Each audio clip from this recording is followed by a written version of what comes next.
नमस्ते सबैजनालाई स्वागत छ तपाईहरुलाई मेरो युट्युब च्यानलमा।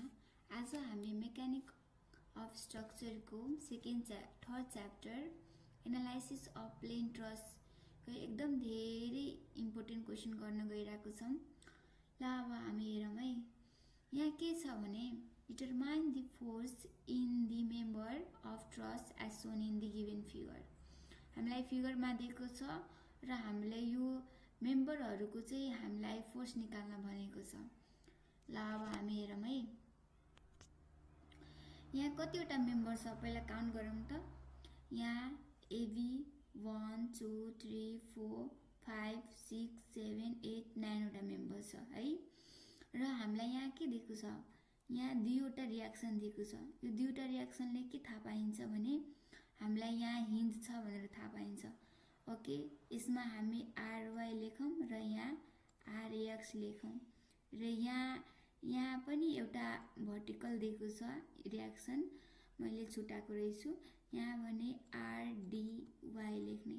ओके, अब हामी स्टार्ट गर्नु भन्दा अगाडि हामी कहाँबाट स्टार्ट गर्ने भन्ने कुरा थाहा पाउनु पर्यो। त्यही भएर हामी यस्तो मेम्बर खोज्ने, यस्तो जोइन्ट खोज्ने जहाँ चाहिँ दुईवटा मेम्बर अननोन होस्। यहाँ हेर्नुस् त, यहाँ दुईवटा अननोन छ, अरु ठाउँमा तीनवटा छ, यहाँ पनि तीनवटा छ, और यहाँ पनि तीनवटा छ, यहाँ पनि दुईवटा छ। तर यहाँ हेर्नुस् है, यहाँ हामीलाई सपोर्ट रियाक्सन पनि छ। सपोर्ट रियाक्सन क्याल्कुलेट गरेन भने त यहाँ त चारवटा अननोन भयो नि त। यहाँ पनि सल्भ हुँदैन नि त त्यो भन्दा अगाडि। त्यही भएर पहिला सुरुमा हामी चाहिँ सपोर्ट रियाक्सन फाइन्ड आउट गरौँ है। र एउटा त्यो भन्दा अगाडि एउटा कुरा के थाहा हुनु पर्यो तपाईहरुले, हामीलाई यो ट्रस सल्भ गर्नु को मेथड कतिवटा छ, दुईवटा मेथड छ। एउटा जोइन्ट मेथड र एउटा सेक्सन मेथड छ। यो चाहिँ हामी जोइन्ट मेथडबाट सल्भ गर्छौं है। अब रियाक्सन, अब हामी चाहिँ सपोर्ट रियाक्सन थाहा पाऊँ फाइन्ड आउट गरौँ। हामीसँग के छ, हामीसँग स्ट्याटिक इक्विलिब्रियम कतिवटा हुन्छ भन्नुस् त। Sum of horizontal force is equal to 0, sum of vertical force is equal to 0 र sum of moment is equal to 0। तीनवटा छ। यही तीनवटाको हेल्पले चाहिँ हामी सबै फोर्स फाइन्ड आउट गर्छौं है। ल अब रियाक्सन हेरौँ है, सपोर्ट रियाक्सन निकालौं। Sum of horizontal force is equal to 0 गरौँ। मैले यो साइडमा पोजिटिभ माने भनेको आरएक्स भयो। आरएक्स यो 30 किलो न्यूटन के छ, सेम डाइरेक्सनमा छ, 30 इज इक्वल टु 0 भयो। आरएक्स को भ्यालु कति आयो, -30 किलो न्यूटन के भयो, कम्प्रेसनमा भयो। ओके, अब हामी चाहिँ यहाँ भर्टिकल को निकाल्नको लागि हेरौँ त। यहाँ पनि एउटा अननोन छ र यहाँ पनि एउटा अननोन छ भनेपछि हामीले दुईवटा अननोन छ, हामीले भ्यालु फाइन्ड आउट हुन सक्दैन। त्यही भएर पहिला सुरुमा हामीले यसको युज गरौँ, मोमेन्टलाई युज गरौँ। त्यही भएर हामी के गर्छौं, यहाँ एफ मा चाहिँ मोमेन्ट लिन्छौं। Sum of moment at F is equal to 0, clockwise positive मानौं। ओके, अब के हुन्छ यहाँ हेर्नुस् त, यो छ, यसले मोमेन्ट दिन्छ 80 किलो न्यूटन के हुन्छ, क्लकवाइज नै हुन्छ। 80 इन्टु के हुन्छ, हाम्रो 3 हुन्छ, किनभने हामीलाई यो भर्टिकलले होरिजेन्टल डिस्टेन्स कभर गर्छ र होरिजेन्टलले भर्टिकल डिस्टेन्स कभर गर्छ, त्यो तपाईहरुलाई थाहा होला। 80 इन्टु 3 प्लस यो 30 छ, 30 के छ, होरिजेन्टल छ भने भर्टिकल डिस्टेन्स गर्छ, त्यो भने त्यो पनि 3 नै छ। ओके, अब यो एउटा आयो, यो के छ, भर्टिकल छ, यसले के गर्छ, एन्टी क्लकवाइज घुम्छ। यो एफ मा के घुम्छ, यसरी गएर यसरी जान्छ नि त, एन्टी क्लकवाइज माइनस आरडीवाई इन्टु कति हुन्छ, 6 इज इक्वल टु 0। ल अब हामी आरडीवाई को भ्यालु सल्भ गर्नुस् त, तपाईहरु कति आउँछ RDY is equal to 55 kilo newton आउँछ टेन्साइल। ओके, अब हामी चाहिँ यो निकालौं, भर्टिकल निकालौं, आरवाई को भ्यालु पनि निकाल्नु पर्यो। त्यही भएर sum of vertical force is equal to 0, upward positive मानौं। ry plus rdy minus 80 is equal to 0। rdy को भ्यालु कति छ, ry को भ्यालु कति आउँछ, यसलाई 80 यो कति हुन्छ 55 इज इक्वल टू सरी यो भ्यालु कति आउँछ 25 किलो न्यूटन टेन्साइलमा आउँछ। अब हामीले रियाक्सन फोर्स निकालिसक्यौं। मैले जसरी भनेको थिएँ सुरुमै कि हामीलाई यो मेम्बरको निकाल्नको लागि यो दुईवटा अननोन हुनु पर्यो भनेर। यसमा त अब दुईवटा अननोन मात्र छ, त्यही भएर हामी यो निकाल्न सक्छौं या यो पनि निकाल्न सक्छौं, केही छैन। तपाईले जताबाट स्टार्ट गरे पनि हुन्छ। मैले चाहिँ एफ बाट स्टार्ट गरे। ओके, अब हामीले फ्री बडी डायग्राम बनाउँछौं है। Free body diagram okay at joint केमा एफमा के छ हेर्नुस् है। यहाँ के आउँछ यो एएफ आउँछ र इएफ आउँछ नि। भने हामी जुन बेला पनि फोर्सलाई चाहिँ आउटवर्ड नै मान्ने है। एफ एएफ कन्फ्युजन हुँदैन, त्यही भएर आउटवर्ड मान्ने। अब कुन केसमा कम्प्रेसन हुन्छ, कुन केसमा टेन्साइल हुन्छ, त्यो त्यसरी मान्न थाल्यो भने कन्फ्युजन हुन्छ, रङ हुन चान्स हुन्छ। त्यही भएर चाहिँ जुनलाई पनि आउटवर्ड मान्दिने, कम्प्रेसन आउँछ भने त्यहाँ कम्प्रेसन लेख्दिने, टेन्साइल आउँछ भने टेन्साइल लेख्दिने। ओके, र यहाँ हाम्रो 30 किलो न्यूटन छ, माइनस 30 आछ नि त हाम्रो आरएक्स को भ्यालु र यता भर्टिकलमा कति आछ 25 किलो न्यूटन आछ। अब यसलाई सल्भ गरौँ। Sum of vertical is equal to 0, upward मैले पोजिटिभ माने भने F plus 25 is equal to 0 हुन्छ भने एफ इज इक्वल टू कति भयो माइनस 25 किलो न्यूटन। ओके, अब हामी के हेरौं, अब sum of F X is equal to 0, यतापट्टि के हुन्छ पोजिटिभ हुन्छ। एफ अब सेम डाइरेक्सन छ, तर हाम्रो माइनस भ्यालु छँदैछ हामीसँग 30 नै हुन्छ। Okay, is equal to 0। F is equal to कति हुन्छ 30 किलो न्यूटन।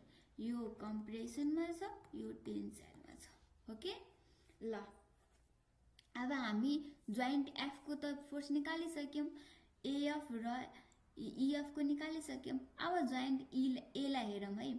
जोइन्ट ई मा त अब बाँकी दुईवटा मेम्बर मात्र, यो र यो मात्र अननोन भयो।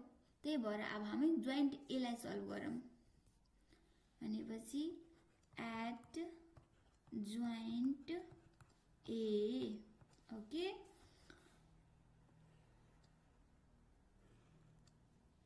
र यो यसरी इन्क्लाइन छ, यो ए जोइन्ट छ। यहाँ के छ एफ ए बी छ, र यहाँ के छ एफ ए ई छ, र यहाँ के छ एफ ए एफ छ। ओके, एफ को भ्यालु हामीले निकालिसकेछौं। यहाँ माइनस 25 किलो न्यूटन आएको छ।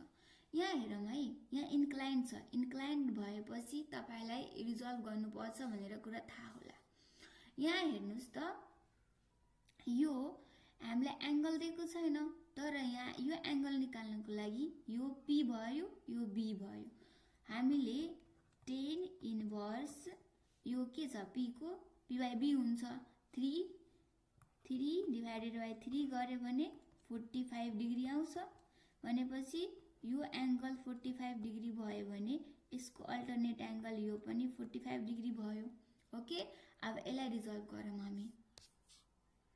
यसलाई रिजल्भ गर्दाखेरि कसरी गर्छौं, यो यसरी भयो र यो यसरी भयो भनेपछि जुन जतातिर एंगल हुन्छ त्यतातिर चाहिँ हाम्रो होरिजेन्टलमा भयो भने होरिजेन्टल कस हुन्छ र भर्टिकलमा भयो भने भर्टिकल कस हुन्छ। त्यति तपाईलाई थाहा होला। F A E cos 45 degree हुन्छ। यसको लागि FAE sin 45 डिग्री हुन्छ। अब हामी सल्भ गरौँ।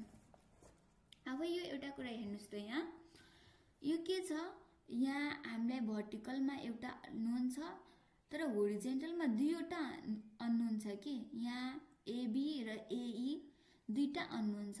त्यो सल्भ गर्नुभयो भने फेरि इक्वेसनमा आउँछ, फेरि भ्यालु इनपुट गर्नुपर्ने कुरा आउँछ कि, त्यही भएर सुरुमा हामी के गरौँ, भर्टिकल निकालौँ। भनेपछि sum of Fy is equal to 0 upward positive, यो के छ minus FAF minus FAE sine 45 degree equal to 0। यो F25 छ minus 25 minus FAE sine 45 degree equal to 0। FAE को भ्यालु कति आउँछ, यो माइनस माइनस पोजिटिभ हुन्छ, यतापट्टि गयो भने फेरि नेगेटिभै हुन्छ अनि यो कट्छ।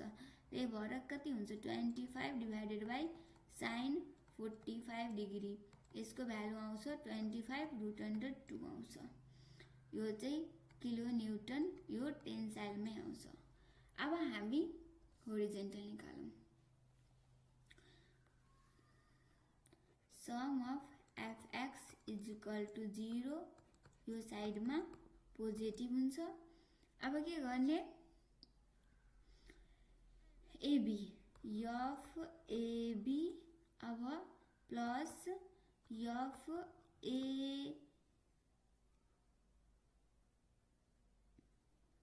FAE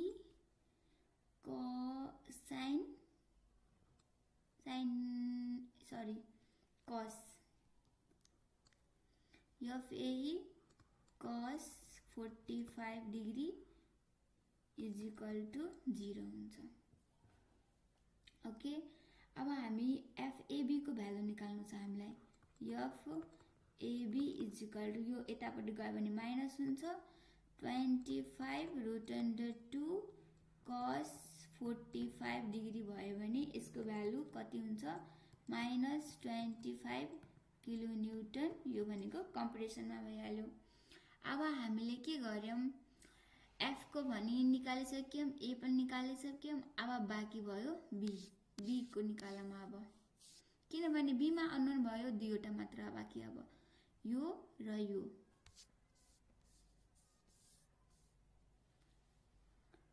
at joint B,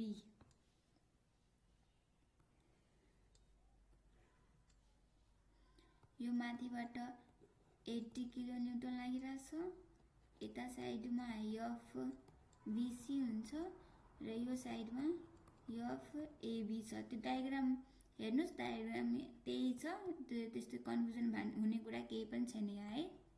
B हामीसँग के को भ्यालु थाहा छ, FAB को थाहा छ हामीसँग -25 kilo newton. Okay, sum of Fx is equal to 0, positive, यो साइडमा पोजिटिभ माने मैले, FBC minus FAB is equal to 0। यो के छ, FBC भनेको माइनस 25 छ, यो यता साइडमा गयो भने FBC भनेको -25 किलोमिटर नै आउँछ। यो भनेको कम्प्रेसनमा भयो। अब sum of vertical force is equal to 0, upward positive मानौँ। अपवर्ड के छ, यो माइनसमा छ, FBE minus 80 is equal to 0। FBE भनेको कति आउँछ तपाईको हेर्नुस् त, यो यतापट्टि गयो भने फेरि नेगेटिभमै आउँछ, -80 किलो न्युटन, यो कम्प्रेसन भयो। अब हामीले के गर्यौं, B को पनि निकाल्यौं। अब हामीले C जोइन्ट हेरौँ है। C जोइन्टमा पनि त अब यो एंगल निकाल्ने हो भने त यो 45 डिग्री नै आउँछ। यो 45 डिग्री आयो भने यो एंगल पनि 45 डिग्री हो। यसलाई पनि फेरि रिजल्भ गर्ने हामी। यसरी रिजल्भ गर्छौँ। यो फेरि कस हुन जान्छ, कस 45 डिग्री, एफसीई कस हुन्छ, यो एफसीई साइन हुन्छ। अब यो निकालौँ है हामी यहाँ गएर। एट जोइन्ट सी, ओके,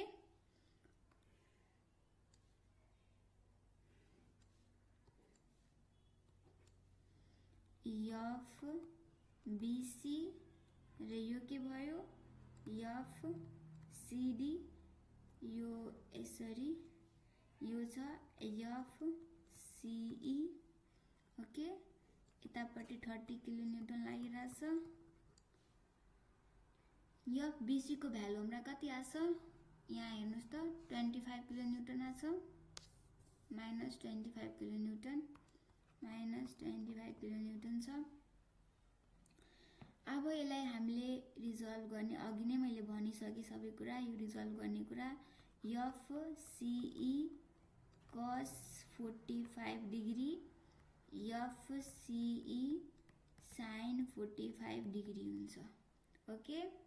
अब हामी फेरि यसमा पनि हेरौँ है। यो होरिजेन्टल हामीले सल्भ गर्यौं भने कतिवटा आउनुन आउँछ, यो बीसी को भ्यालु थाहा छँदैछ, यो सीई मात्र आउँछ, तर भर्टिकल सल्भ गर्ने भने सीडी पनि आउँछ, सीई पनि आउँछ। त्यही भएर पहिला हामी सुरुमा होरिजेन्टल सल्भ गरौँ है। एफएक्स इक्वल टु 0, पोजिटिभ माने यो साइडमा मैले 30 minus F BC minus F CE cos 45 degree is equal to 0 भयो। यो 30 माइनस बीसी भनेको माइनस 25 आयो, minus F CE cos 45 degree is equal to 0। र अब एफसीई को भ्यालु कति आयो, यो 55 हुन्छ, 55 प्लस प्लसमा फेरि माइनस गयो, पोजिटिभ नै हुन्छ, कस 45 डिग्री, यो कति आउँछ 55 √2 किलो न्युटन टेन्साइलमै हुन्छ। अब भर्टिकल निकालौँ। Sum of F Y is equal to 0, upward positive के हुन्छ minus FCD minus FCE sine 45 degree is equal to 0 हुन्छ। अब सीडी निकाल्नु पर्ने हामीले, माइनस एफसीडी भनेपछि अब यतापट्टि यो गयो भने पोजिटिभ नै हुन्छ, 55 √2 साइन 45 डिग्री हुन्छ। त्यही लास्टमा हाम्रो भ्यालु कति आउँछ, एफसीडी को भ्यालु 55 माइनस नै आउँछ, 55 किलो न्युटन, यो कम्पेरिसनमा हुन्छ, भयो।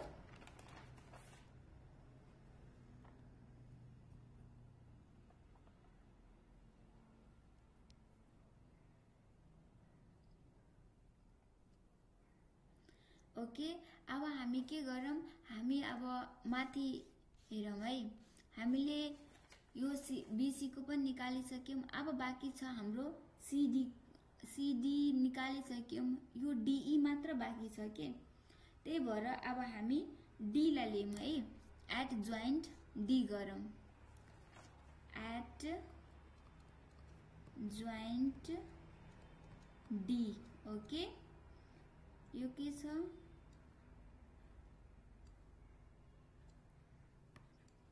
एफसीडी छ र यो एफडीई छ। यहाँ भर्टिकलमा कति लागेको छ हाम्रो 55 किलो न्युटन लागेको छ, यहाँ डी छ, okay. Sum of FY is equal to 0, upward positive, okay. के हुन्छ FCD plus 55 is equal to 0, FCD भनेको माइनस 55, यो त हामीले निकालिसकेको कुरा हो, यो केही छैन, यो कम्पेरिसन फेरि मैले निकाल्दै रहेछु। Sum of horizontal force is equal to 0 यस साइडमा गरे पनि, तर यहाँ केही होरिजेन्टल फोर्स छैन, त्यही भएर डी को भ्यालु 0 नै हुन्छ। हामी लास्टमा के गरौँ भनेपछि यहाँ एउटा टेबल बनाइदिउँ के। टेबल बनायो भने कसरी भनेपछि SN force in member magnitude र यहाँ नेचर लेख्ने। ओके 1 A B 2 मा AF 3 मा सबै मेम्बरको नाम लेख्ने। यसमा केही पनि गाह्रो छैन, त्यो तपाईहरुले सबै निकालिसक्नु भएको छ, त्यही लेख्ने हो। 5 मा BE 6 मा BC 7 मा CD 8 मा CE र 9 मा DE छ। ओके यसको म्याग्निट्युड कति छ यहाँ 25 25 30 25 रूट अंडर 2 80 25 55 55 रूट अंडर 2 अनि यो 0 छ। यो कम्प्रेसनमा छ C, यहाँ किलोन्युटन पनि लेख्नुस् है सबैमा। C त्यसपछि टेन्साइल सरी यहाँ टेन्साइल छ, यहाँ टेन्साइल, यो यसको कम्प्रेसन, यो कम्प्रेसन कम्प्रेसन, यहाँ टेन्साइल अनि यो त 0 भयो। Thank you for watching my video.